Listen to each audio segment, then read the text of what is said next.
Assalamualaikum warahmatullahi wabarakatuh. Alhamdulillah, kita bertemu lagi di YouTube Pejuang Fillah. Masya Allah. Puji dan syukur sama-sama kita panjatkan kehadirat Allah Subhanahu wa Ta'ala yang telah memberi kita rahmat, nikmat, dan hidayahnya sampai kita bertemu lagi dan berjumpa lagi di YouTube Pejuang Fillah. Masya Allah. Selawat dan salam sama-sama kita sanjung sajikan ke pangkuan baginda Rasulullah Sallallahu Alaihi Wasallam. Dengan adanya beliau kita dapat merasakan rahmat, nikmat, dan hidayahnya yang kita sebutkan tadi, insya Allah. Baik, sebelum itu terima kasih untuk yang telah subscribe, like, komen, dan bagikan video ini sebanyak-banyaknya. Terima kasih untuk sahabat-sahabat Pejuang Fillah yang telah mendukung kami dari nol sampai sekarang. Masya Allah. Dukung kami dengan cara subscribe, like, comment, and share video ini sebanyak-banyaknya. Semoga menjadi amal jariah bagi saya pribadi tentunya, dan untuk sahabat Pejuang Fillah lainnya. Semoga saya lebih semangat lagi dalam mengisahkan kisah nyata pada zaman sahabat-sahabat Rasulullah. Masya Allah. Baik, bagaimana sahabat Pejuang Fillah kabarnya? Insya Allah dalam keadaan baik-baik. Insya Allah. Pertepatan pada bulan Ramadan yang ke-14, kami akan mengisahkan ataupun menceritakan kisah-kisah pada zaman sahabat-sahabat Rasulullah dengan tema akhirnya keduanya saling mencintai. Masya Allah. Semoga menjadi motivasi ataupun saran untuk sahabat Pejuang Fillah atau untuk sahabat Pejuang Fillah lainnya, insya Allah. Baik sahabat Pejuang Fillah, yuk simak cerita berikut ini.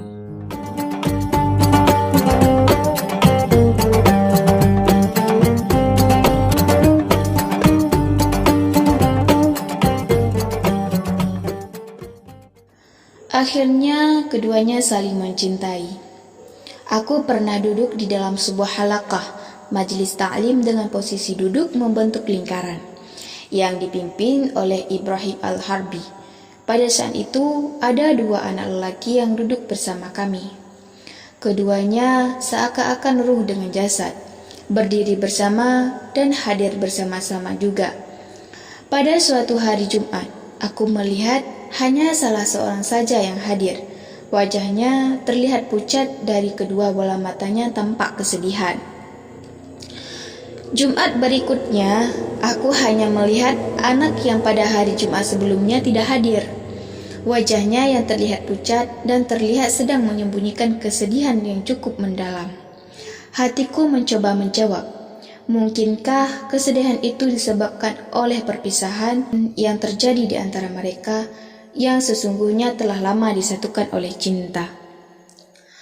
Setelah kuperhatikan, ternyata setiap Jumat keduanya selalu berlomba-lomba untuk menghadiri halaqah itu. Apabila yang satunya terlebih dahulu datang, maka yang satunya pun tidak akan duduk. Lalu pada suatu Jumat, ketika salah satu temannya terlebih dahulu datang dan duduk bersama kami, tiba-tiba datanglah temannya yang lain. Ia menengok ke arah halaqah. Di sana ia melihat ternyata temannya telah mendahuluinya. Seketika itu terlihatlah dari kedua bola matanya perasaan yang sangat cemburu. Di tangan kirinya aku melihat beberapa potong kain kecil yang telah bertuliskan. Lalu dengan tangan kanannya ia mengambil satu potong kain itu. Kemudian sambil bersembunyi di balik kerumunan orang banyak, ia pun melemparkan potong kain tersebut. Sementara pada saat itu, kebetulan Abu Ubaidah sedang berada di sana. Potongan kain itu pun ia ambil dan lalu membacanya. Ternyata yang tertulis di sana adalah sebuah doa. Semoga temannya yang telah mendahuluinya itu sakit atau terkena musibah lainnya. Di ujung doa itu terdapat harapan semoga doa itu diaminkan oleh orang yang berada di majelis tersebut. Setelah membaca isi surat tersebut, Syekh berdoa, "Ya Allah, satukanlah mereka berdua. Buatlah hati keduanya saling mencintai dan jadikan cinta itu untuk hal yang mendekatkan mereka kepadamu." Doa itu pun diamini oleh orang-orang yang mendengarkannya. Selepaskan mengucapkan doa, Syekh melipati kembali potongan kain itu dan melemparkannya kepadaku. Aku memperhatikan tulisan yang ada pada potongan kain itu. Ternyata doa yang tertulis di dalam sana berbunyi, "Semoga Allah memaafkan seseorang hamba yang membantu dengan doa dua kasih yang dulunya selalu di atas cinta kasih, sampai akhirnya datanglah bisikan hawa nafsu membawa adu domba. Sampai di situ kondisinya dan keduanya pun mengingkari janji." Hari Jumat berikutnya, keduanya terlihat hadir bersama-sama, dan kepucatan yang tadinya mewarnai wajah keduanya pun telah sirna. Aku berkata kepada Ibnu Harbawi, "Menurutku doa Syekh telah dikabulkan oleh Allah dengan sangat sempurna." Kemudian, pada tahun itu pula aku menunaikan ibadah haji, dan lagi-lagi aku bertemu dengan kedua anak lelaki tersebut. Mereka berdua sama seperti aku, sedang mengenakan kain ihram. Di antara Mina dan Arafah, aku melihat keduanya saling mencinta, cinta yang utuh sampai tua. Demikianlah kisah tentang energi doa yang diceritakan oleh Ibrahim bin Jabir. Subhanallah walhamdulillah wa la ilaha illallah wallahu akbar.